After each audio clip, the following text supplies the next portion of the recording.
I see quite a mix going on here, but I do see a little clutch of kind of greyish cards, which tend to indicate a slightly more contemplative or quiet period time or inner thought. There is a degree of yellow coming through here as well, and we see quite a few cups all pulled in together. You have 1, 2, 3 major, 4 major arcana cards. You have 1, 2 court cards. So this reading is more about yourself and perhaps your inner perspectives, and possibly about the relationships in your life from your, again, perspective or dynamic. But anyhow, let's take a look at the very top far left-hand card, which is this one, which starts us off for the month. You start off at the beginning there with a little degree of sadness around relationships.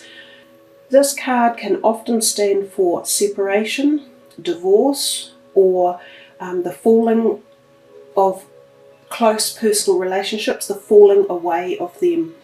It can also be interacted with the contemplation of divorce, or 3 people involved somehow, so there might be a third person that comes into a relationship scenario that unbalances it. This doesn't always have to be just a romantic relationship, it can even be business relationships that can be affected.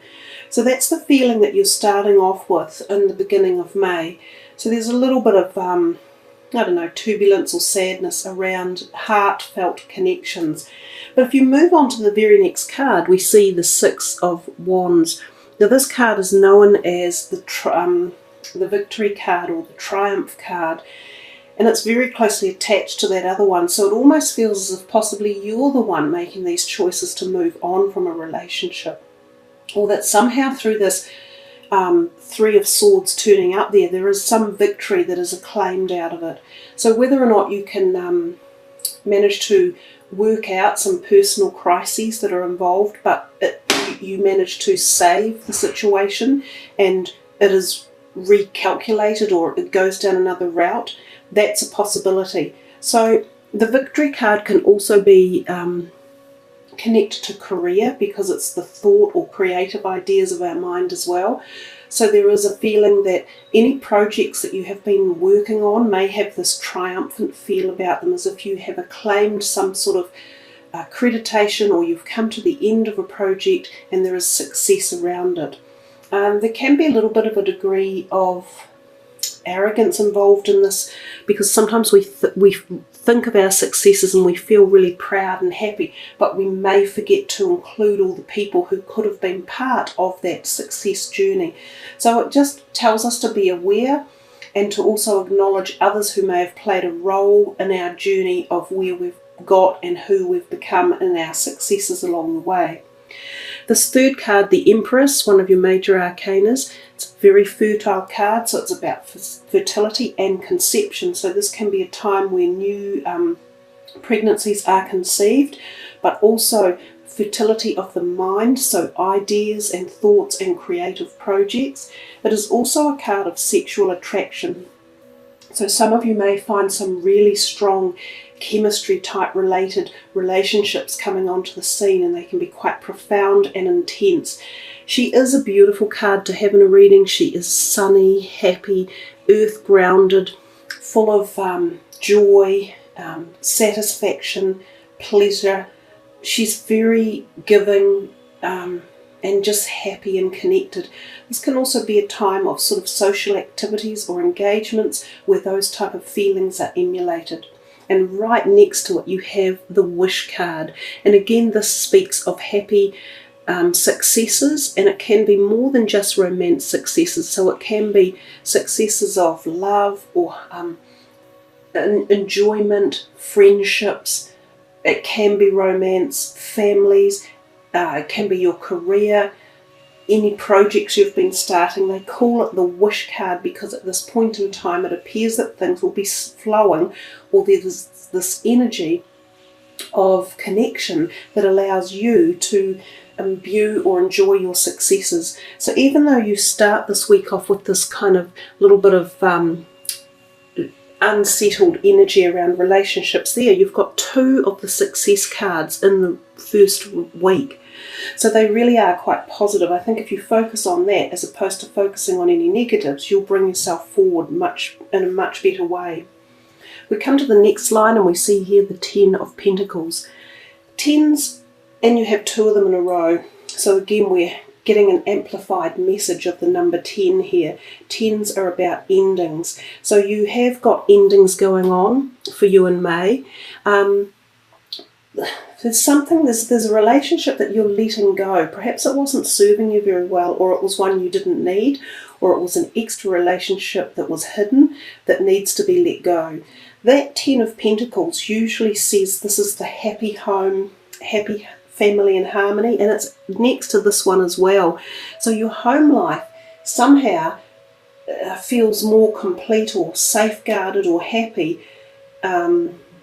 I think you work through something and you manage to bring balance back into home relationships at any point. Those 2 10s together exude a very similar feeling.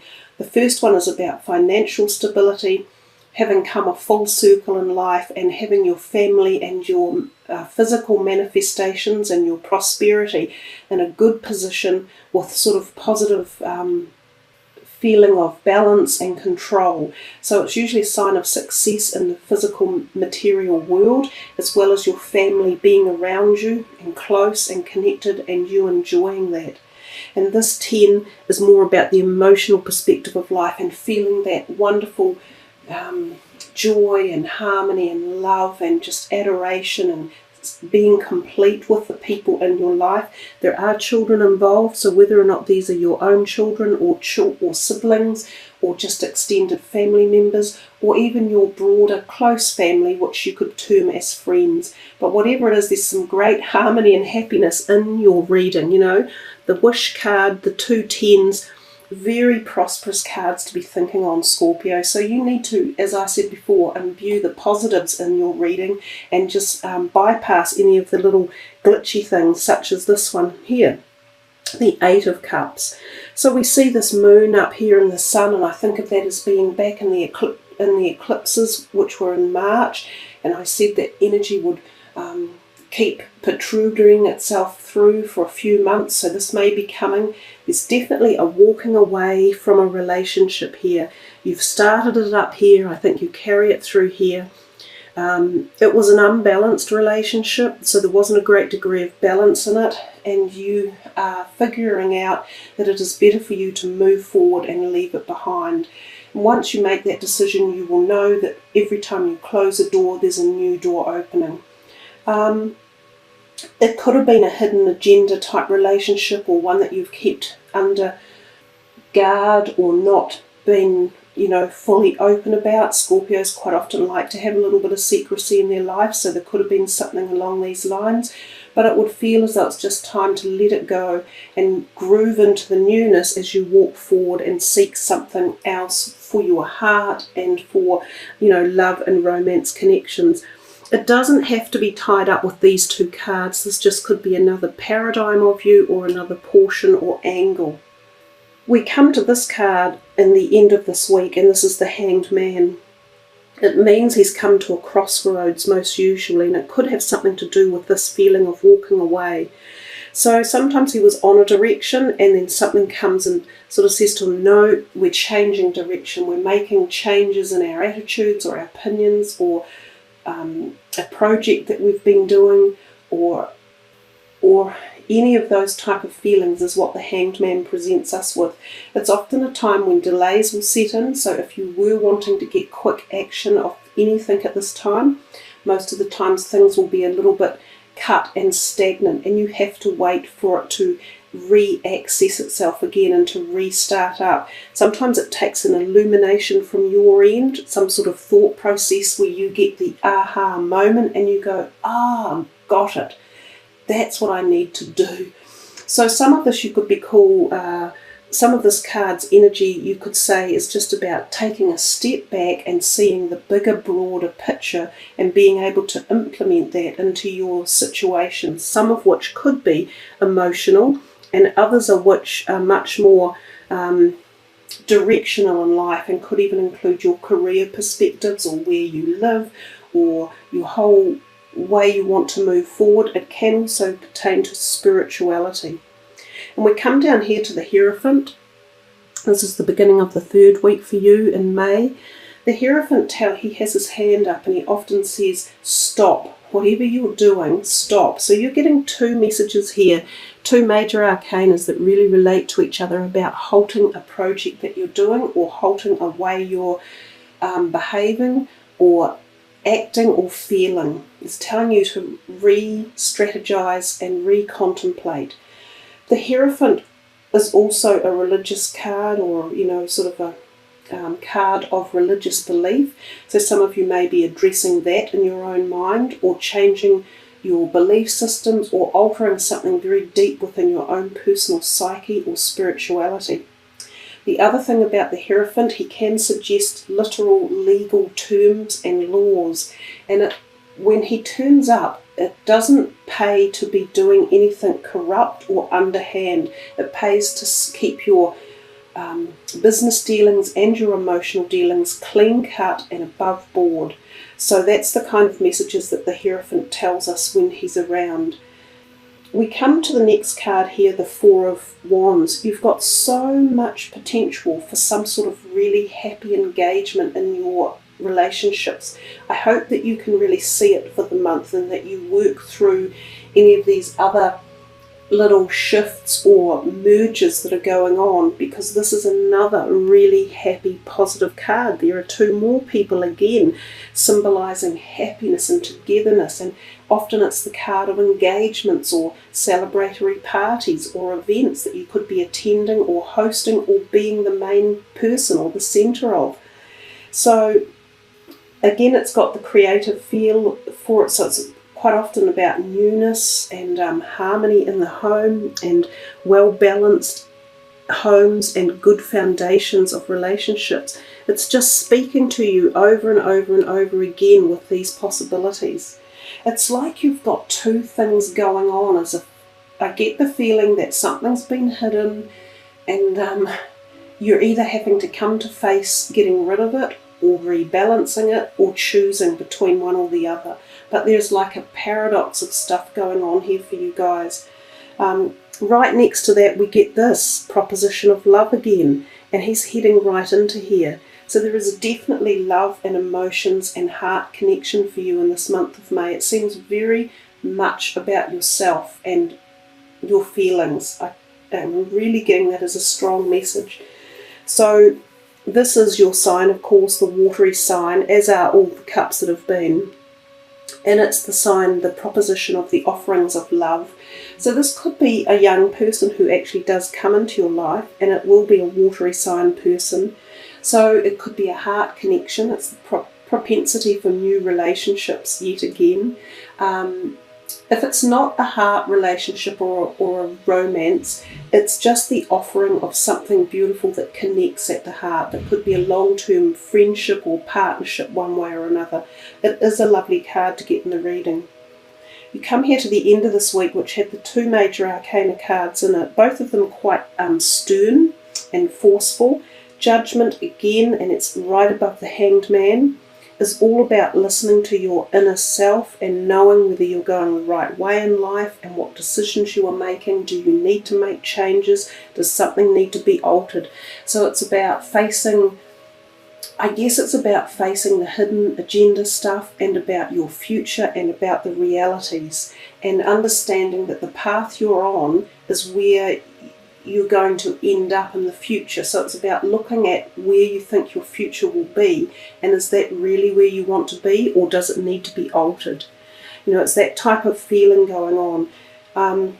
There's definitely something you've been hiding or keeping to yourself or secret that you need to address and either be open about, or you're letting it go, or you're making changes to the way that it's been handled.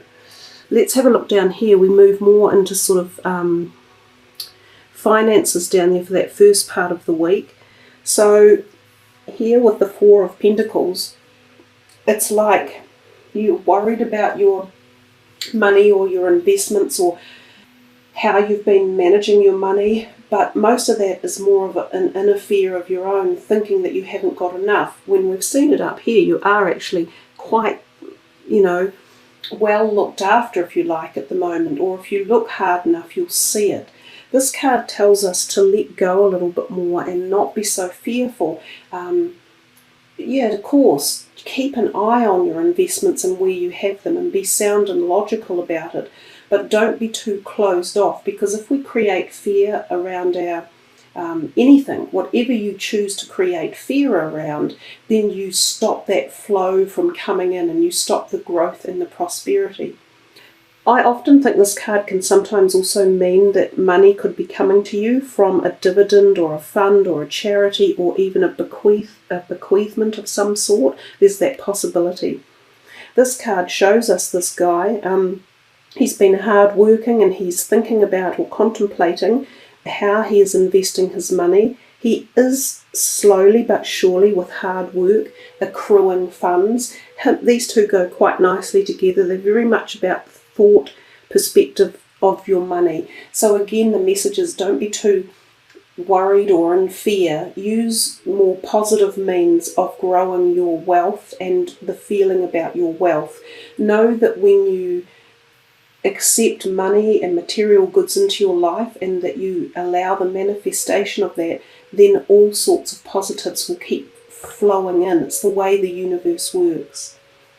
These two here, quite related as well. Even the clouds kind of merge together. He's a younger air sign energy type person, and he comes in with quite strong, gutsy, determined energy. It can be a verbal time.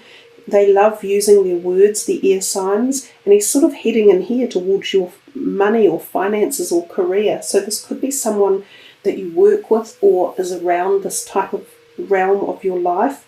And this one here, he's still also joining him. It feels as if there could be some sort of disagreement. It's definitely verbal communication of some sort. And this is quite often 3 people are involved, and someone is the outright winner, but then these two will possibly walk away, leaving it behind, going, nah, I've had enough of that.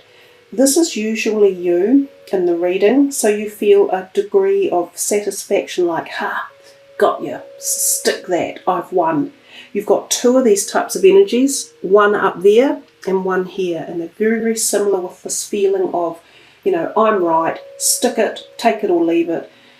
When you engage in these type of activities, you just need to think about the consequences, and always, is there a better way to handle it? Could I use better words, or could I choose a better moment to deliver what I'm thinking or feeling? So it seems to me that the last week of May, you end up either venting your opinions or your decision about something. You do generally win over with it, but just think twice about how you're going to do it. And regards your wealth down here, it's on your mind, so it's either career or your finances or your money that's on your mind in the beginning, but it's not negative stuff. It's actually quite positive. You just have to be a bit more open and a little less rigid and worried about it. So there we are, Scorpio. You have quite an interesting reading. It's up and down with so many great positive possibilities, and I think you should be focusing on them. We've got 1, 2, 3, 4, 5, 6 beautiful possibilities, at least, out of the deck, that if you focus on them and harness on them, you should be able to really nurture something strong and powerful and wonderful for the month of May.